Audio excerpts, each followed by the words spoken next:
A little while ago, I saw this post on Twitter, the objective best 2023 characters tier list, and when I saw the absolute recency bias of this tier list, I knew I had to make my own. So I copied their format. Oh, they don't have trash, they have bad, okay. I copied their format and we're gonna correct them. Now you can obviously spot some characters here that are probably triggering you. For me, this is the worst right here. You see this guy? I'm gonna zoom in. LR Lost Vein, right in the middle. In B tier. Now, LR Lost Vein right now is garbage. Sure. You could even put him in bad, honestly. But how are we rating this tier list? Any character that's not meta in PvP is not good anymore? You can put like half the list on bad then, because nothing in the game realistically really competes with the new melee. Like, not really. So, I don't know. How I'm gonna do this, which is gonna be way better, is I'm going to rate the characters based on how good they were at launch and how well they aged. I think that's the only true, merits I really care about. And I'm going to be doing this on release schedule. First character of the year was Mono. And even at release, she just wasn't very great. She had like something going on with like, she does quite a lot of damage. But that was really it. And even like at release, she felt incredibly underpowered. I'm gonna put her in wasted potential because she could have been really good, but she's just way too restricted to her team and stuff like that. Second winner of the year was Red Freya, and honestly, I forgot to put her in the screen. Second character, I already forgot. She was pretty good at launch, and she eventually got a holy relic for the snake. I say eventually, like it took long. Didn't she get her relic like 2 weeks or something, or 3-4 weeks after she released? I would slide her in A tier. She was really good in PvP for a little bit, and especially when tier came out, and her relic made her a must-have. Next character of the year is Jelly King, which in their tier list, they have him in S tier. 2 tiers above Lost Vein, by the way, which is hilarious. But objectively speaking, this guy wasn't all that, especially if you didn't have like 15 million box CC, because you wouldn't be able to go first with how bad his CC is, even for back then. And he released like what? In between, right after Purgatory Meliodas, which cleansed you with no issues whatsoever. Like his whole gimmick was the debuffs, complete garbage at launch. He got some traction with people being able to use him in Chaos Battle, and only because of that, only because of Chaos Battle, I will give him, where is he? I will give him B tier.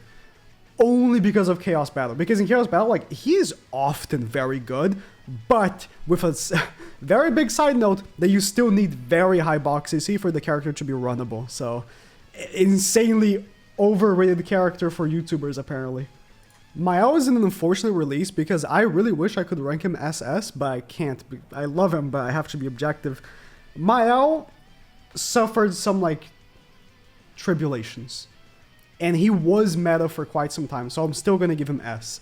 People like to forget when things have already happened and things new are in place, but Mael was meta for months, and then Goddess has got a new resurgence in November with Liz. So it's not like Mael, oh yeah, his team wasn't complete and whatever. It didn't matter because Mael was so good for the time that those things didn't really matter. So I am still giving him S. But don't worry, the quality of SS tier is still like a little bit above him. It is what it is. Green Ludociel, honestly, it's what I'm blaming Mael not being SS tier. Because if Green Ludociel was actually good, Mael would have been probably meta for a majority of the year. But unfortunately, it was a wasted release, and then God's got nothing but wasted potential. I think that's the perfect wasted potential tier. Red Megalda is one of those characters where, like, low-key very good. She was so helpful for Snake before you know, all the real team builds for Snake were actually coming up. So I am going to be giving her A tier. I know a lot of people are going to push back on this. I don't know. Do I know? I don't think so, actually. People should know. Like, if you were there before, you know, having the relic for Freya and before the goddess team was fully formed, dude, she really helped on Snake. I think she deserves credit. I'm not going to put her above or anything like that, but she deserves credit, I think. Blue Roxy, probably one of the most fun releases of the entire year. I would be very foolish to not give her S. Humans would have not been meta the way they were when they were meta without her. The extra damage, and then, I mean, after she got her relic as well, the link is crazy. I think she was actually a pretty good... I hate catastrophes, alright? Let me preface this. I hate catastrophes. And even I'm praising this character, so it goes to show. Red Goddess Liz, I'm gonna have to agree with their rating, and I'm just gonna slide her in. Where is she? Did I forget to put her in? No, I did not. Oh, she's here. I'm putting her in bad. Let me preface, because I think there's gonna be some pushback. A lot of people were defending this character when she first came out. Summer DN is way better. And there's no reason why you'd run both on the same team. And Summer DN was given out for free. Twice, I think. So, that's really it. Like, would you really be smart spending gems on this red Goddess Liz when Summer DN exists? Not really. Rudius, I really wish I could slide him in on Wasted Potential, because looking at his kit, I wanted him to be so good in PvP, but he really wasn't. But I physically cannot put him there because he's such a goated, like, final boss farmer for some reason. I mean, I know why, he just hits hard, but like, why him specifically? There's a lot of characters that hit hard, but somehow, some way, he just hits hard enough that he's like perfect for final boss farming. I don't think it's enough feats that I'm putting him in the A tier, but like, I can't just ignore how convenient it is to have Rudius till this day, and probably for the foreseeable future. Same goes for Eris. I mean, I really wanted to put her in Wasted Potential because they did some like atrociousness with her passive, sorry, her relic, right? The one that like you need to run Rudius. I don't know which one it is. I forgot, but I can't run her against a final boss farm. Pretty much every final boss farm, I swear to God, and you're gonna be doing in like 2 turns. Like, the convenience needs me to, it makes me bump them up. I know I'm gonna piss some people off because there's a ton of Mushoku Tensei simps that played this game, but Roxy, I have to be fair with what I believe. I think at launch, she was mid, and she aged like full fat milk. And yeah, she goes, she goes, yeah. Nah, if I'm giving Jelly King B, nah, okay, yeah.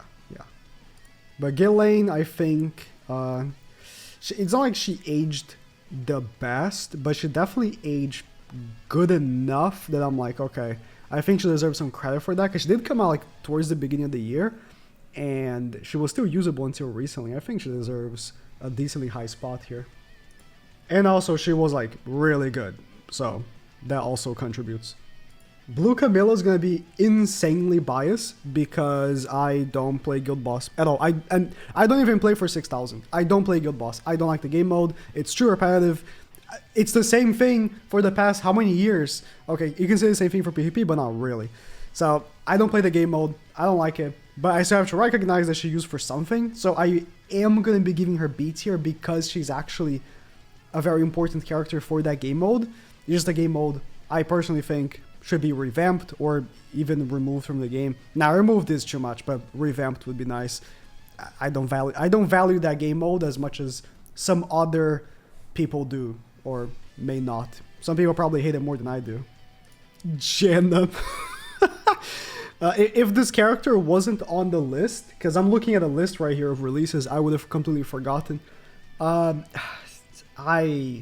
I don't want to just give her bad because I just hate the fact that this thing even exists, but I think objectively she wasn't the worst thing ever, and she's usable for like tons of PvE content. But I'm still gonna give her D. Sorry. If I'm wrong on this one, I'm sorry. But that's what I think. Now, this is where the year starts getting actually good, okay?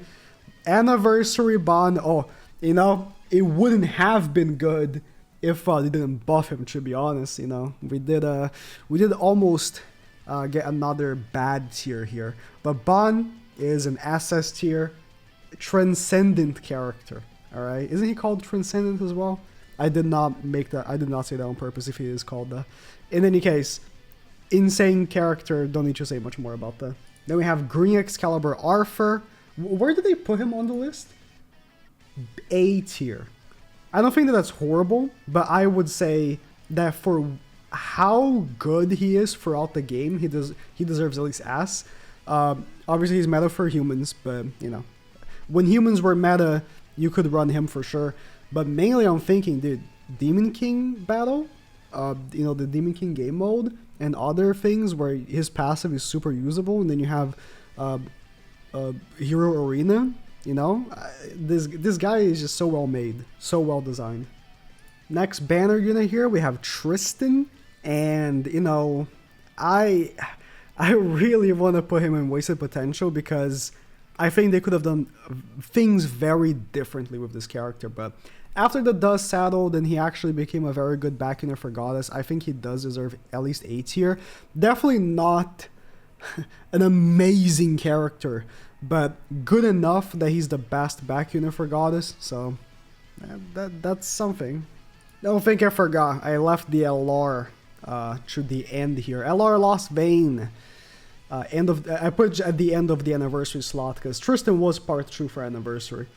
LR Lost Vein, like I said, the most underrated character on that whole list. I don't see how he's under S. You can tell me, sure, he has fallen off, but when, like, he released in May, when exactly did he fall off? Like September when Hell came out? That's months that he was meta. He was meta. Bun, Lost Vein, DN were the meta. And then Demon King came out. That was still the meta, by the way, since we're meta even post Demon King. And then he was meta on the Demon King team as well, alongside Purgatory Melee. You could run either or, and he was good either way. Extremely, extremely underrated on that list. It's insane. Now, let's talk. Let's be real about this guy over here, right? I genuinely cannot put him anywhere under SS tier. I am objective. Tier was a menace the moment he released until Melee. So he released in June and he was a absurdly OP character until the most overpowered character in Grand Cross history came out, and still I would say Tyr has a really great chance at a huge comeback because he doesn't have a relic yet. Dude, Tyr was insane, come on. Green Freya, I think that Green Freya is, I think she should be a tier below Ghislaine. In my eyes, she's just a slightly worse Ghislaine, and because of that, I think she was worse enough. She deserves a tier under. She fell off insanely quickly, by the way, like insanely quickly. And I think Red Freya has always been better for Snake, anyways. Even though Green Freya has 2 single targets, because for floor 3, removing the stances all the time isn't that good. I'm not gonna get too into it, but you know. That's why I feel is proper for her here. Sorry, I'm talking too fast because we still have a ton of units to go through. Demon King. Red Margaret was pretty much the completion of the team that was already being built. I think she goes to the right next here to Freya. You know, having Margaret versus not having Margaret on your account is a big deal. For snake farming, it's a huge deal. Now, when I'm thinking about like what is Green Matrona really good at? She's actually unironically stupid good for the chaos battle. And I'm thinking, right, like, I don't want to put Matrona on B tier. Is it fair to have Jelly King on the same tier? Or sorry, a tier above Matrona when they have the exact same feats pretty much? I don't think so. I think I am putting Matrona in C tier. And I'm putting down Jelly King. Like, Jelly King really is only good if you have absurd box CC. Or even if you have absurd box CC, he's really not all that. Or on Chaos Battle. Whenever he's meta, right? And guess what? Matrona is meta in Chaos Battle like every other day. So, Aaron. Should I put down Aaron even more than I would for the disappointment this collab was? I'll try to be objective. I think Aaron is like a peg above Jelly King. I think trying really hard not to be a complete hater, I think this is good. He has other stuff that he accomplishes in the game, so I think this is fair. I think. And I think Levi is like on the same boat.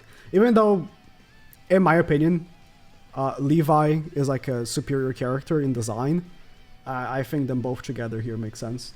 I was kind of conflicted on where to put Green Elaine, because legit I kind of want to put her S tier. She was really good. Like, but it goes back to like the Jelly King argument. Like, you had to have really high box CC for her to be good. But, you know, I still use her for farming and stuff like that. I think because of her influence in the meta when she came out, and the fact that she's still pretty good for some stages in PvE, I think A is good. Yeah, considering how good she was when she came out, I think A is good for her.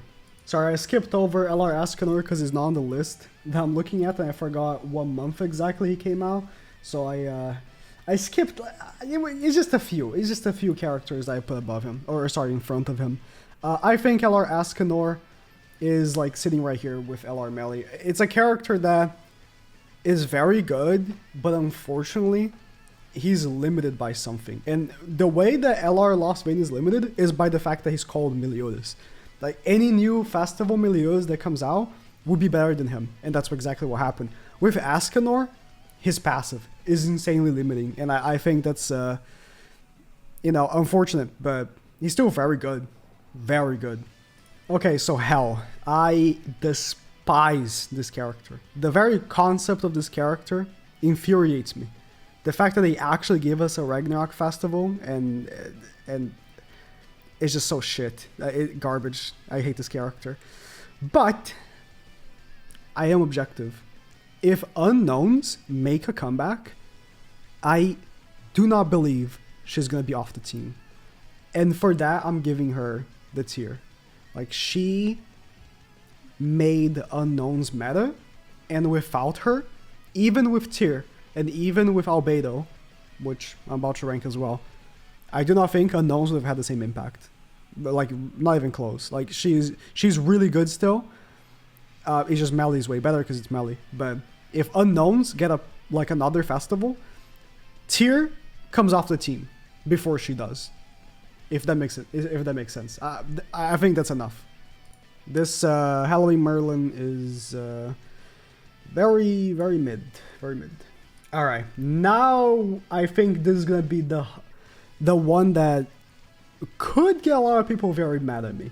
But Ainz, legit, wasted potential.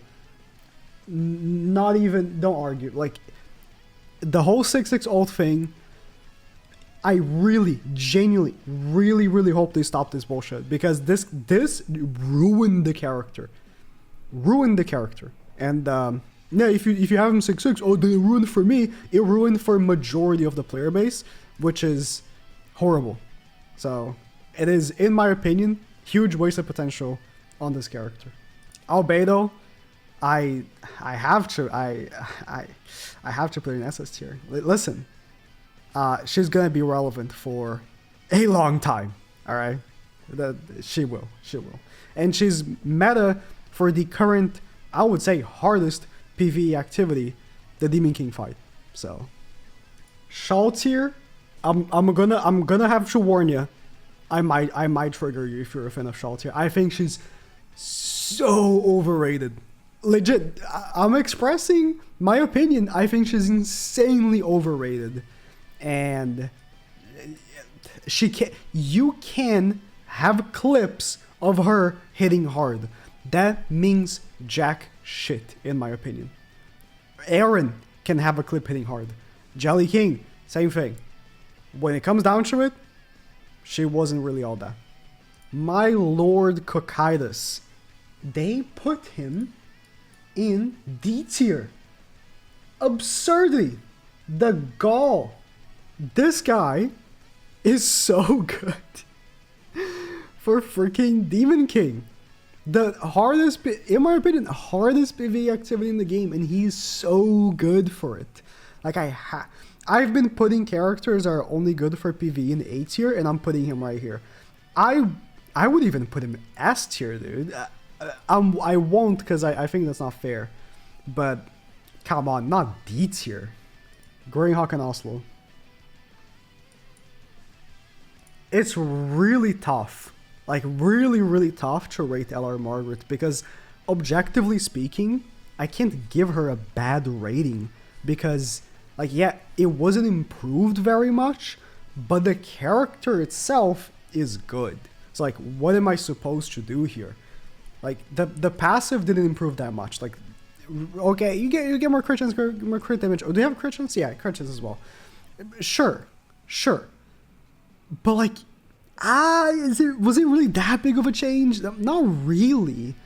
It's tough, because I also want to put him, whatever, in wasted potential. I really do, but, like, I don't know if I can. Like, objectively speaking, the character is good.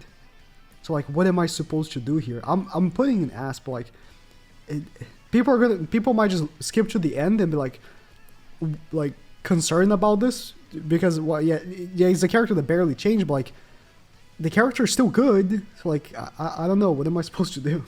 Elat is a guild boss character, so I'm putting her alongside Camilla. Oh my god, I skipped LR Liz. My god. Listen.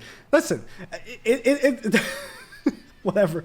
Honestly, you know, LR Liz, when she came out, if you're asking, like, for when she came out, I would put her in SS tier, but as time has gone on, the fact that she wasn't really all that for the Demon King fight makes me worried she's not gonna be all that good for the next Demonic Beast. But that, you know, we're gonna have to wait and see.